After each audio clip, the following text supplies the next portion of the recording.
السلام عليكم ورحمة الله وبركاته. بسم الله الرحمن الرحيم والصلاة والسلام على نبينا محمد وعلى آله وأصحابه أجمعين أما بعد. Inshallah, today's parable is in Surah Al-Hadid, the 57th chapter, verse number 20, in which Allah subhanahu wa ta'ala says, Bismillah ar-Rahman ar-Rahim, اعلموا أنما الحياة الدنيا لعب ولهو وزينة وتفاخر بينكم وتكاثر في الأموال والأولاد. Allah subhanahu wa ta'ala says, know that this life is nothing more than amusement and even before that, lahu is really distractions. Amusement and lahu and distractions. Wazinatun, boasting and beauty, adornment. Watafakhurun is boasting. Bainakum, and boasting between one another. Watakathurun fil amwali wal awlad, and really increasing the amount of wealth that we have and our family status, or the amount of children that we have. So what's interesting about this verse is that it seems like it is presenting these qualities or these characteristics of worldly life in a chronological order. So when we are first born and we're in our infancy and toddler ages, it's all about la'ib, play. I want to play this, I want to play that. I want to play outside, I want to play in the sand, I want to play on the swings, I want to play in the yard, I want to play by my neighbors, etc. And then once people get a little bit older and you start entering the teenage years, you find that their focus is on lahu, distractions, video games, right? Calling a friend, looking at social media, YouTube, videos, movies, etc. All these are distractions. And then zinatun, adornment. A person gets a little bit older, they get into the young professional years, maybe even the 30s, and it's about really they start pursuing the lavish lifestyles. As soon as an individual graduates and they land a job, a professional job, and now they have a salary, you find that often they go and buy a new car, for example, right? Or they'll spend a year or two and they'll buy themselves an expensive car, and they go and rent a luxury condo or apartment room in a downtown area, or a fancier area, etc. Since they haven't experienced life for what it is, they're very much attracted to these adornments. They lack the insight to recognize really that these adornments are nothing more than an outer image, and life is more than just outer adornments. And then the person gets a little bit older, they enter their 40s, their 50s, their 60s, and now it becomes more of a competition. Tafakhurun, right? A competition in wealth and the amount of kids that we have. A person in their 20s and 30s, although they might have a stable career, they still haven't built themselves financially for them to really have much to boast about. But once you start hitting the 40s, the person will have gotten a few promotions. They may have opened a business. They may have, their investments might be flourishing. So what happens is they start boasting. Right? It becomes a competition. Oh, how much money did you make this year? How much money did you make, or how many businesses did you open? And prior to our times, people would boast about the amount of kids that they had. Right? The more kids that you had, the more pleasurable it was. Today in our times, that's just not the case. But this is unique to our times, and even to the Western world, really. Back in the day, kids were a source of income. They brought revenue to the household. And today they're a source of financial burden. And I remember reading a few years ago an article that said that the average American family will spend around over $1 million on their kids by the time they hit 18. Right, 18. I mean, that's not even including college. They will have spent, was it $500,000 or $1 million? It was a really large number, and that's on things that they need. So today, children are a burden. That's why the amount of children people are having has really decreased for other reasons as well, and there's nothing un-Islamic about that. So Allah subhanahu wa ta'ala is really illustrating life in our mind. the stages, the eras. And those of us who are a little bit older will this will resonate with them a little bit more. The person first gets married. Oh, when are you going to have your kids? And you're excited about having the first kid, second kid, and you're raising them, etc. So this is Allah subhanahu, or this verse is illustrating the phases of life. And then Allah subhanahu wa ta'ala gives us what life really is, its reality. He gives us the insight to see life for what it is. And this is where the parable starts in this verse.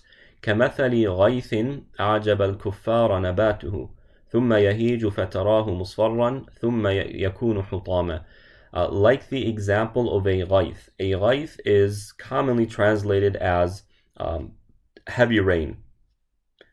Heavy rain, but the word ghayth is actually more beautiful than just simply heavy rain. Ghayth is, yes, in the Arabic language is commonly used to refer to heavy rain, but the root of the word goes back to the meaning of removing a hardship. So the word ighatha, for example, is helping someone who is in dire need. So we, for example, nastaghithullah. We do ghawth to Allah subhanahu wa ta'ala, meaning we ask Allah subhanahu wa ta'ala to remove the hardships in our lives or some burdens in our lives. So the Arabs use this word to refer to heavy rain because when heavy rain comes, you have the economy flourishes in that season. The plants grow, the crops grow, the trees produce a little bit more or in abundance, and therefore the hardship is removed as a result of that rain. So that's what ghayth is. So كَمَثَلِ ghayth. Life is like the example of heavy rain. أَعْجَبَ الْكُفَّارَ نَبَاتُهُ. That brings major or a lot of growth in the farms and the fields and the land. So much growth that it really causes the kuffar to enjoy it.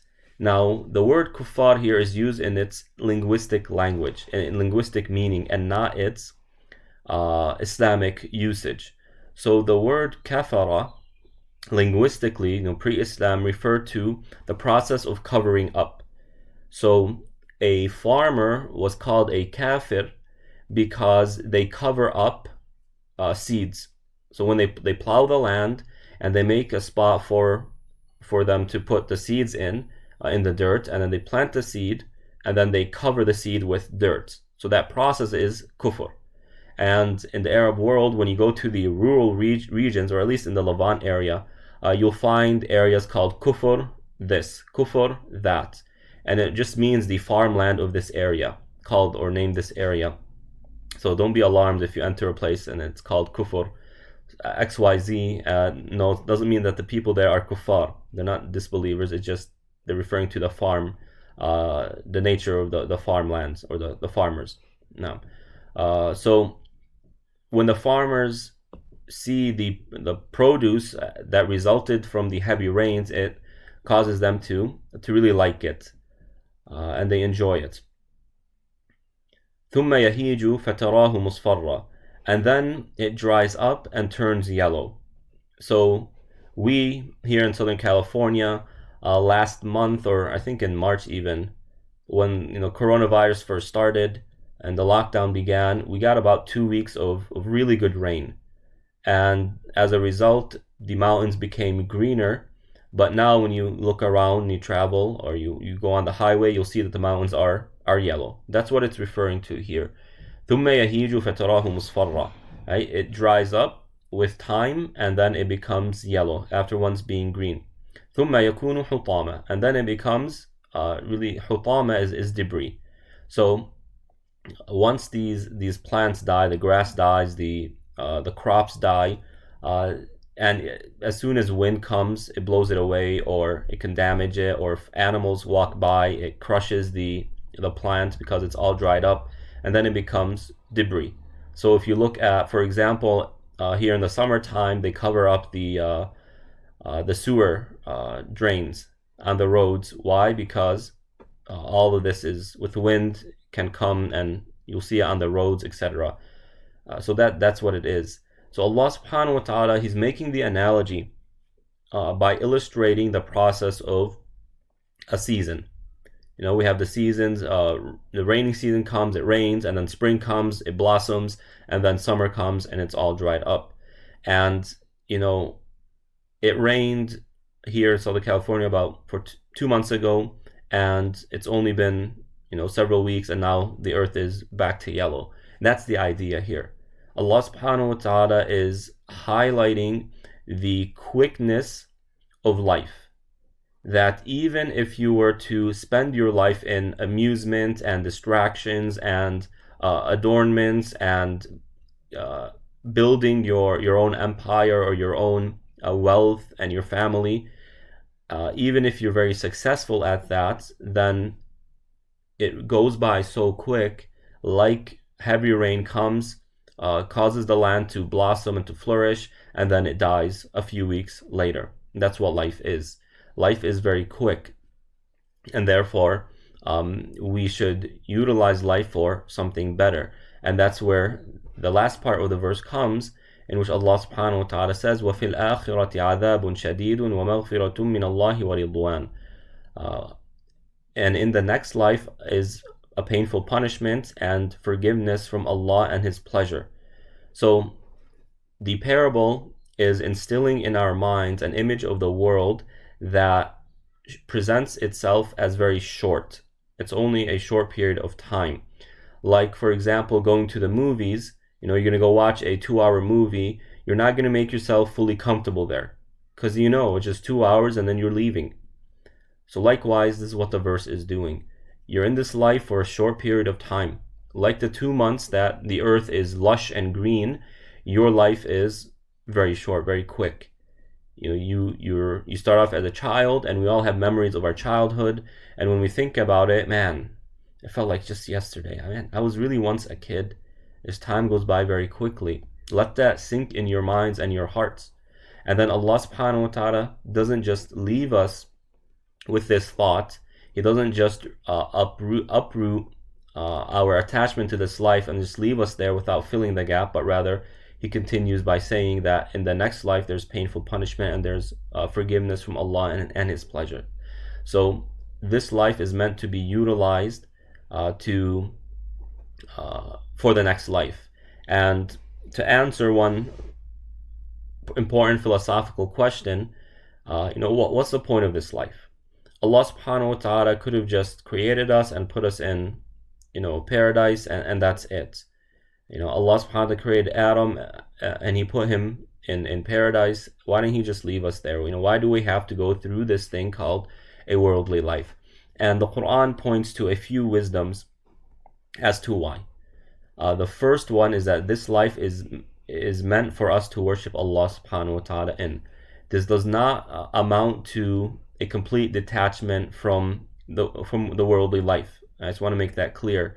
And for those who attend my Levels of Seekers class, we recently went over the concept of zuhud and wara, the concept of asceticism. And in it, the scholars are quite keen on making sure that people understand that asceticism in life does not mean you forsake life. It does not mean you disconnect yourself from worldly affairs, but rather you recognize what this life really is, that it is limited in its time and it's limited in what it can offer you. Likewise, it is full of burdens and hardships, and therefore it's not worth being an end. Rather, it's a means. So that's asceticism. It's about removing the world and the attachment to this world from the heart, and letting the world and your engagement with it to be in the hands. Right? I deal with the world, I work, and etc. But it's not something my heart is depending on. My heart is dependent on the next life, and I recognize that this life is not worthy of such loyalty. It's not worthy of such attachment. The next life is. So that's the idea of asceticism here. So Allah subhanahu wa ta'ala says that He created this life to worship Him. And Islam is very comprehensive in its understanding of worship. That doesn't just entail the embodiment or the implementation of rituals like salah and zakah, and that's it.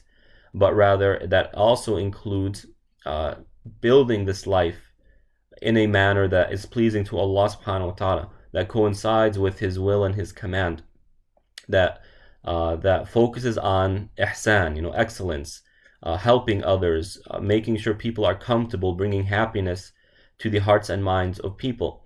So that's one thing. That's one reason why Allah subhanahu wa ta'ala created us for. Now, one might say that, well, we could worship Allah in paradise without all of this. So that doesn't really answer the question. And the response to that is, that is a valid point. But there is something about this life that is needed, or there's something in this life that is needed in order for worship to have meaning to us. And that is choice. Having the choice to worship Allah subhanahu wa ta'ala is what gives worship meaning. Or else if we were coerced into worshiping Allah, sure, we might enjoy it, we might love it, we might appreciate it, we might find the wisdoms in it, but there's a big difference between choosing to love someone and being forced to love someone. And even that wording doesn't make sense. You can't, if you're forced to do something, then how's that love in the first place? That's not really love. And I mean, that's the idea.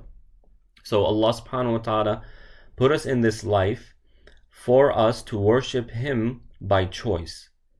Why? Because that is the true meaning of having a relationship with Allah subhanahu wa ta'ala. And when scholars debate the question of whether human beings, pious human beings, are better than angels or not, some of the advocates of those who say humans are better than angels, believing humans are better than angels, is they say that we choose to worship Allah subhanahu wa ta'ala, whereas the angels don't. So that adds a depth to our relationship with Allah subhanahu wa ta'ala that would be lost if we were simply put in paradise and forced to worship Allah or coerced into worshiping Allah. We don't know anything besides that. So that's one of the wisdoms. The second wisdom is that Allah subhanahu wa ta'ala says He created life and death to get to know Him. الله الذي خلق سبع سماوات ومن الأرض مثلهن يتنزل الأمر بينهن لتعلموا أن الله على كل شيء قدير وأن الله قد أحاط بكل شيء علما. Allah subhanahu wa ta'ala says that He created the seven heavens and the earth in its seven layers and sent down revelation so that you know that Allah subhanahu wa ta'ala is capable of doing all things and that Allah knows all things. Likewise, He says, جعل الله الكعبة البيت الحرام قياما للناس والشهر الحرام والهدي والقلائد ذلك لتعلموا أن الله يعلم ما في السماوات والأرض وأن الله بكل شيء عليم. Allah subhanahu wa ta'ala says that He made the Kaaba, right, and all the rituals that are involved in Mecca and Hajj and Umrah, etc., so that you know that Allah subhanahu wa ta'ala knows what is in the heavens and the earth. Right? So what is Allah saying here? Is He saying that these things, life, the earth, the sky, the Kaaba, are meant to serve as means for us to better know who Allah subhanahu wa ta'ala is. And that's why He sent us here. So again, one might say that, well, in paradise we could learn about who Allah is. Yeah, but not to the depth that this life can offer us. How so? Being in paradise, and there is no sin, nor are there temptations to do something that is haram. In fact, there is no haram to engage in the first place. We will lose, we will appreciate Allah as being Ar-Razzaq, the provider, Ar-Rahman, Rahim, the benevolent, the most merciful, and other names, but we would lose a lot of depth, or if not the entire meaning of other names and attributes of Allah, such as Al-Ghafur, Al-Ghafir, right? The one who forgives, Al-Afu, the one who pardons, and other names and attributes of Allah subhanahu wa ta'ala. In fact, even Rahmah, His mercy, we would lose an amount of depth to that because we would only experience Allah's mercy at one level, and that is the giving level. We wouldn't experience it at other levels, such as the forgiveness level, or His mercy when He withholds something from us. So by going through this life, Allah subhanahu wa ta'ala is giving us the means and the tools, putting us in a situation that will help us better know who Allah is, so that when we return to Allah, paradise is much sweeter than it would have been if we were just put there. And Ibn Qayyim rahmatullah alayhi makes a very profound comment in this regard. And that is when Allah subhanahu wa ta'ala exiled Adam alayhi salatu wasalam from paradise, he only did it so that he can return Adam to paradise in a state better than when he left it. And this is something that we truly need to be thankful to Allah subhanahu wa ta'ala for and appreciate. So utilize this life for that reason. And then the third wisdom mentioned in the Quran is هو الذي خلق الموت والحياة ليبلوكم أيكم أحسن عملا. Allah subhanahu wa ta'ala created death and life to test you and see who amongst you will do the best deeds. So this goes back to the previous meanings that by having a world in which we choose what we do, we can choose to be on the path of guidance, but we can also choose to be on the path of misguidance. And when a person's relationship is built on choice, that we chose to follow the path of guidance despite the challenges that are on that path, despite having to sacrifice some of our adornments and our amusements in order to remain on that path, well, that's precisely what gives meaning and depth to our relationship with Allah. Someone who's just put in paradise is, has nothing to be proud of, has nothing that shows their loyalty to Allah and their love to Allah. And therefore we would lose that depth of Allah's love for us. So the more we do for Allah, the more we sacrifice seeking His pleasure, the more Allah subhanahu wa ta'ala rewards us with His love. إِنَّ الَّذِينَ آمَنُوا وَعَمِلُوا الصَّالِحَاتِ سَيَجْعَلُ لَهُمُ الرَّحْمَنُ وُدًّا. Those who believe and do righteous deeds, highlight this. They act upon their iman. Allah subhanahu wa ta'ala is going to make for them an intimate love. And that could mean that our love for Allah becomes very deep, and it can also mean that Allah's love for us becomes very strong. And both of them are correct. So Allah subhanahu wa ta'ala put us in this life in order to develop that, and that's the true beauty. And there's much more to say on that, but this is a big topic in of itself. And I thought I'd just point out to it because when Allah subhanahu wa ta'ala says وَفِي الْآخِرَةِ عَذَابٌ شَدِيدٌ وَمَغْفِرَةٌ مِّنَ اللَّهِ وَرِضْوَانٌ, and in the next life is painful punishment or severe punishment and forgiveness and pleasure from Allah subhanahu wa ta'ala, He's really alluding to this. This life isn't meant to be an end. We weren't meant to eternally remain on this earth. We were meant to return back to Allah subhanahu wa ta'ala. But in order to truly appreciate Allah's mercy, right, His forgiveness and His pleasure, we need to go through this life. And hopefully this brings an amount of solace to the heart to better understand why we are here. Because it's very painful. It's very painful to watch life pass you by, only to see in the end that it's really not worth living. It's not worth all that was put into it. Sometimes you can see this in multi-billionaires even. When someone like Warren Buffett gives away 99% of his possessions and his assets, or his wealth, you need to ask the question, why? Warren Buffett is living in Nebraska, not exactly the most advanced or not exactly the most attractive city in America, and his home, although nice, but it's not really what you would expect from a billionaire.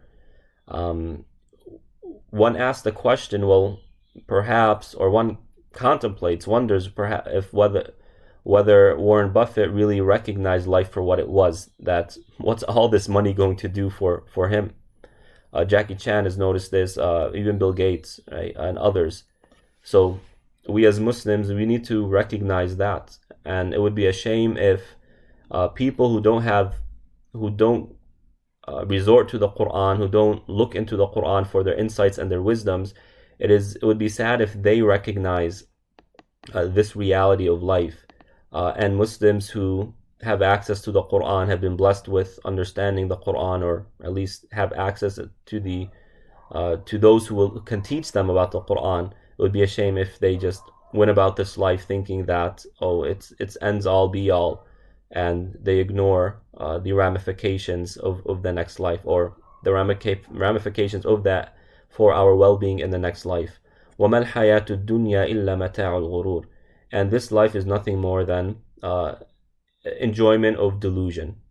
And really that's what it is. Anything that is a source of pleasure in this life, really think about this.